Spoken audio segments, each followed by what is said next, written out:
Then the Lord said to Moses, "Take vengeance on the Midianites for leading the Israelites into adultery. After that you will die and join your ancestors." So Moses said to the people, "Choose some men to fight the Lord's war of vengeance against Midian. From each tribe of Israel, send 1,000 men into battle." So they chose 1,000 men from each tribe of Israel, a total of 12,000 men armed from battle. Then Moses sent them out, 1,000 men from each tribe, and Phinehas son of Eleazar the priest led them into battle. They carried along the holy objects of the sanctuary and the trumpets for sounding the charge. They attacked Midian just as the Lord had commanded Moses, and they killed all the men. All 5 of the Midianite kings, Evi, Rechem, Zur, Hur, and Reba, died in the battle. They also killed Balaam, son of Beor, with the sword. Then the Israelite army captured the Midianite women and children and seized their cattle and flocks and all their wealth as plunder. They burned all the towns and villages where the Midianites had lived, after they had gathered the plunder and captives, both people and animals. They brought them all to Moses and Eleazar the priest, and to the whole community of Israel, which was camped on the plains of Moab beside the Jordan River, across from Jericho. Moses, Eleazar the priests, and all the leaders of the people went to meet them outside the camp. But Moses was furious with all the military commanders who had returned from the battle. "Why have you let all the women live?" he demanded. "These are the very ones who followed Balaam's advice and caused the people of Israel to rebel against the Lord at Mount Hor. They are the ones who caused the plague to strike the Lord's people. Now kill all the boys and all the women who have slept with a man. Only the young girls who are virgins may live. You may keep them for yourselves, and all of you who have killed anyone or touched a dead body must stay outside the camp for 7 days. You must purify yourselves and your captives on the 3rd and 7th days. Also purify all your clothing and everything made of leather, goat hair, or wood." Then Eleazar the priest said to the men who were in the battle, "The Lord has given Moses this requirement of the law. Anything made of gold, silver, bronze, iron, tin, or lead, that is metals that do not burn, must be passed through fire in order to be made ceremonially pure. These metal objects must then be further purified with the water of purification, but everything that burns must be purified by the water alone. On the 7th day you must wash your clothes and be purified. Then you may return to the camp." And the Lord said to Moses, "You and Eleazar the priest and the family leaders of each tribe are to make a list of all the plunder taken in the battle, including the people and animals. Then divide the plunder into 2 parts and give half to the men who fought the battle and half to the rest of the people.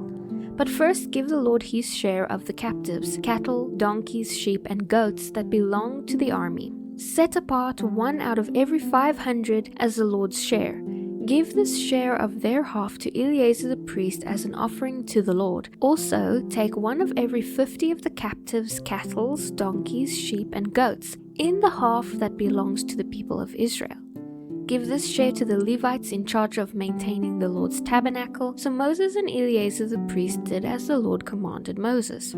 The plunder remaining from the spoils that the fighting men had taken totaled to 675,000 sheep, 72,000 cattle, 61,000 donkeys, and 32,000 young girls. So the half of the plunder given to the fighting men totaled to 337,500 sheep, of which 675 were the Lord's share, 360,000 cattle, of which 72 were the Lord's share, 30,500 donkeys, of which 61 were the Lord's share, 16,000 young girls, of which 32 were the Lord's share. Moses gave all the Lord's share to Eleazar the priest, just as the Lord had directed him. The half of the plunder belonging to the people of Israel, which Moses had separated from the half belonging to the fighting men, amounted to 337,500 sheep, 36,000 cattle, 30,500 donkeys, and 16,000 young girls.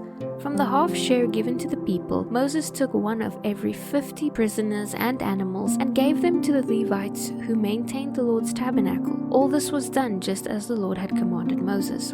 Then all the military commanders came to Moses and said, "Sir, we have accounted for all the men who went out to battle under our command.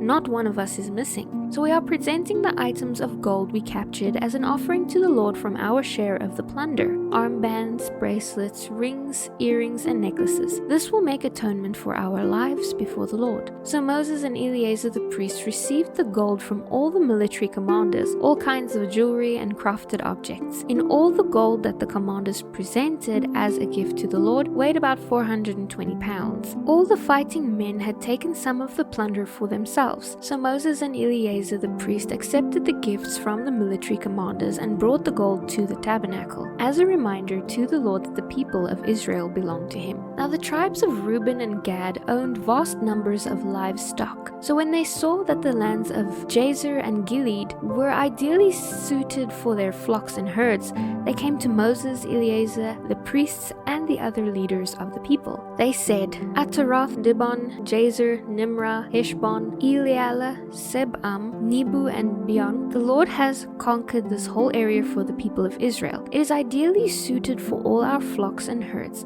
If we have found favor with you, please let us have this land as our property, instead of giving us land across the Jordan River.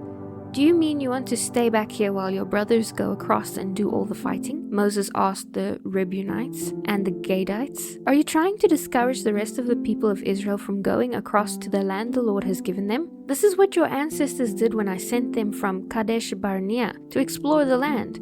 After they went up to the valley of Eshcol and scouted the land, they discovered the people of Israel from entering the land the Lord was giving them. Then the Lord was furious with them, and he vowed, "Of all those I rescued from Egypt, no one who is 20 years old or older will ever see the land I solemnly promised to Abraham, Isaac, and Jacob, for they have not obeyed me completely. The only exceptions are Caleb son of Jephunneh and Kenizzite and Joshua son of Nun, for they have wholeheartedly followed the Lord."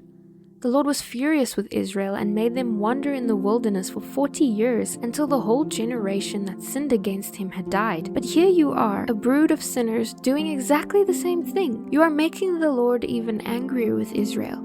If you turn away from him like this and he abandons them again in the wilderness, you will be responsible for destroying this entire nation. But they responded to Moses, "We simply want to build sheepfolds for our flocks and fortified cities for our wives and children. Then we will arm ourselves and lead our fellow Israelites into battle until we have brought them safely to their inheritance. Meanwhile, our families will stay in the fortified cities we build here, so they will be safe from any attacks by the local people.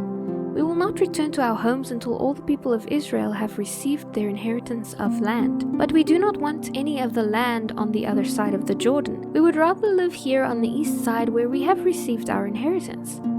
Then Moses said, "If you keep your word and arm yourselves for the Lord's battles, and if your troops across the Jordan until the Lord has driven out his enemies, then you may return when the land is finally subdued before the Lord. You will have discharged your duty to the Lord and to the rest of the people of Israel, and the land on the east side of the Jordan will be your inheritance from the Lord. But if you fail to keep your word, then you will have sinned against the Lord, and you may be sure that your sin will find you out. Go ahead and build towns for your families and sheepfolds for your flocks, but do everything you have said." Then the people of Gad and Reuben replied, "We are your servants and will follow your instructions exactly. Our children, wives, flock, and cattle will stay here in the towns of Gilead. But sir, all who are able to bear arms will cross over to fight for the Lord, just as you have said." So Moses gave orders to Eleazar, Joshua, and the tribal leaders of Israel. He said, "If all the men of Gad and Reuben who are able to fight the Lord's battles cross the Jordan with you, then when the land is conquered, you must give them the land of Gilead as their property. But if they refuse to cross over and march ahead of you, then they must accept the land with the rest of you in the land of Canaan." The tribes of Gad and Reuben said again, "Sir, we will do as the Lord has commanded. We will cross the Jordan into Canaan fully armed to fight for the Lord. But our inheritance of the land will be here on this side of the Jordan." So Moses assigned to the tribes of Gad, Reuben, and half the tribe of Manasseh, son of Joseph, the territory of King Sihon of the Amorites and the land of Og of Bashan, the whole land with its towns and surrounding lands. They changed the names of some of the cities they conquered and rebuilt. Then the descendants of Machir of the tribe of Manasseh went to Gilead and conquered it, and they drove out the Amorites who were living there. So Moses gave Gilead the Machirites, descendants of Manasseh, and they lived there. The people of Jair, another clan of the tribe of Manasseh, captured many of the towns in Gilead and changed the name of that region to the towns of Jair. Meanwhile, a man named Noba captured the town of Kenath and its surrounding villages, and he renamed that area Noba after himself.